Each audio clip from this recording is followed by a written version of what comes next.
Labour Standing Committee discussion on EPF.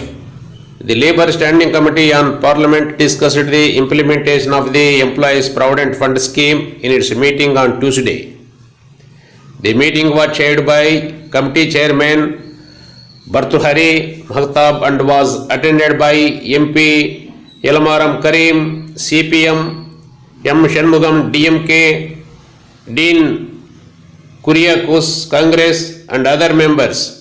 Union Labour Secretary Apurva Chandra and EPFO Commissioner Sunil Bartwal represented government and EPFO.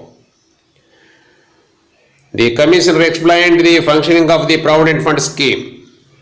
He opined that the maximum salary cap applicable to the scheme should be changed from the present ₹15,000 per month. He also said that the minimum pension for retired workers is a very small amount.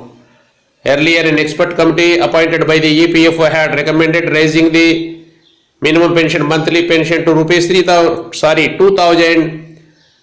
Parliamentary committee headed by Bhagat Singh Koshyari had also recommended for raising the minimum pension to ₹3,000.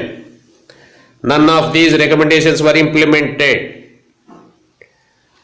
This is because the central government did not allow the amount to be raised to increase the minimum pension. CPIM floor leader in Rajya Sabha, Elamaram Karim, asked the representatives of government and EPFO to explain the impact of Social Security Code passed by the Parliament on the Provident Fund scheme. Did the central government hold discussions with the PF authorities before enacting the new code?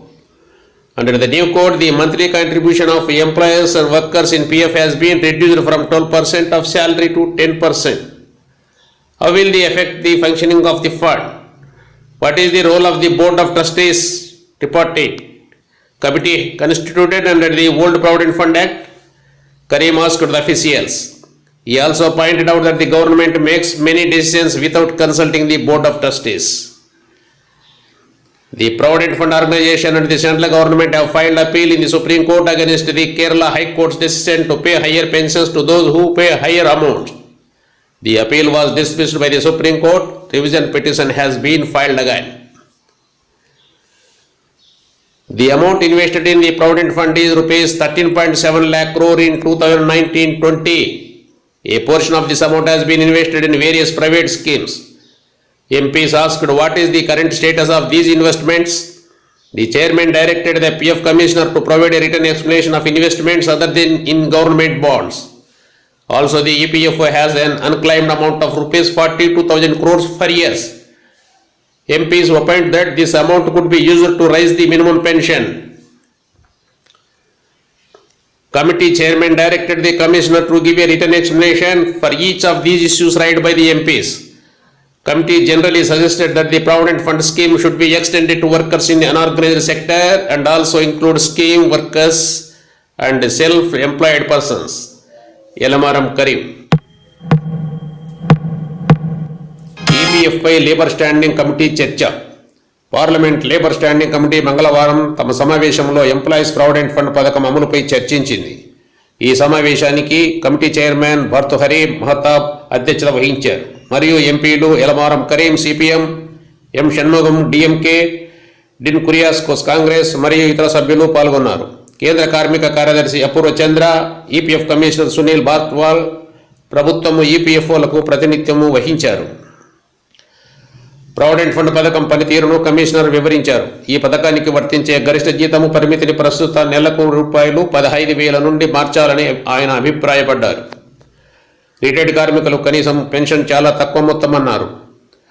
అంతకుముందు EPFO నియమించిన నిపుణుల committee కనీస నెలవారీ పెన్షన్ను ₹2,000 పెంచాలని సిఫారసు చేసింది. భగత్ సింగ్ కోశ్యారి నేతృత్వంలోని పార్లమెంటరీ కమిటీ కూడా కనీస పెన్షన్ ₹3,000 పెంచాలని సిఫారసు చేసింది. ఈ సిఫార్సులు ఏవీ అమలు కాలేదు. కనీస పెన్షన్ పెంచడానికి ఈ మొత్తాన్ని పెంచడానికి కేంద్ర ప్రభుత్వము అనుమతించకపోవడమే దీనికి కారణం. ప్రావిడెంట్ ఫండ్ పథకంపై పార్లమెంట్ ఆమోదించిన సామాజిక భద్రతా నియమావళి యొక్క ప్రభావాన్ని వివరించాలని సిపిఐఎం రాజ్యసభలో ఫ్లోర్ లీడర్ ఏలమారం కరీం ప్రభుత్వ మరియు ఈపీఎఫ్ ప్రతినిధులను కోరారు. కొత్త కోడ్ తీసుకునే ముందు కేంద్ర ప్రభుత్వము పీఎఫ్ అధికారులతో చర్చలు జరిపిందా? కొత్త కోడ్ ప్రకారం పీఎఫ్లో యజమానులు మరియు కార్మికుల నెలవారీ సహకారం 12% జీతం నుండి 10% తగ్గించబడింది. ఇది ఫండ్ పనితీరును ఎలా ప్రభావితం చేస్తుంది? పాత ప్రావిడెంట్ ఫండ్ చట్టం కింద ఏర్పాటు చేసిన బోర్డ్ ఆఫ్ ట్రస్టీస్ త్రైపాక్షిక కమిటీ పాత్ర ఏమిటి? కరీం అధికారులను అడిగారు. ధర్మకర్తల మండలిని సంప్రదించకుండా ప్రభుత్వం అనేక నిర్ణయాలు తీసుకుంటుందని ఆయన అభిప్రాయపడ్డారు. కేరళ హైకోర్టు అధిక మొత్తంలో చెల్లించే వారికి అదే పెన్షన్ చెల్లించాలన్న నిర్ణయానికి వ్యతిరేకంగా ప్రావిడెంట్ ఫండ్ ఆర్గనైజేషన్ మరియు కేంద్ర ప్రభుత్వం సుప్రీంకోర్టులో అప్పీళ్లు దాఖలు చేశాయి. అప్పీల్ను సుప్రీంకోర్టు కొట్టివేసింది. పునర్విమర్శ పిటిషన్ మళ్లీ దాఖలైంది. ప్రావిడెంట్ ఫండ్లో పెట్టుబడి పెట్టిన మొత్తము 2019-20లో 137 లక్షల కోట్లు. ఈ మొత్తంలో కొంత భాగాన్ని వివిధ ప్రైవేటు పథకాలలో పెట్టుబడి పెట్టారు. ఈ పెట్టుబడుల ప్రస్తుత స్థితి ఏమిటి అని ఎంపీలు అడిగారు. ప్రభుత్వ బాండ్లలో కాకుండా ఇతర పెట్టుబడులపై లిఖితపూర్వక వివరణ ఇవ్వాలని చైర్మన్ పిఎఫ్ కమిషనర్ను ఆదేశించారు. అలాగే ఈపీఎఫ్ఓకు క్లెయిమ్ చేయని మొత్తము 42,000 కోట్లు. ఈ మొత్తాన్ని కనీస పెంచడానికి ఉపయోగించవచ్చని ఎంపీలు అభిప్రాయపడ్డారు. ఎంపీలు లేవనెత్తిన ప్రతి సమస్యకు లిఖితపూర్వక వివరణ ఇవ్వాలని కమిటీ చైర్మన్ కమిషనర్ను ఆదేశించారు. ప్రావిడెంట్ ఫండ్ పథకాన్ని అసంఘటిత రంగంలోని కార్మికులకు విస్తరించాలని మరియు స్కీమ్ వర్కర్లు మరియు స్వయం ఉపాధి వ్యక్తులను కూడా చేర్చాలని కమిటీ సాధారణంగా సూచించింది. ఎలమారం కరీం.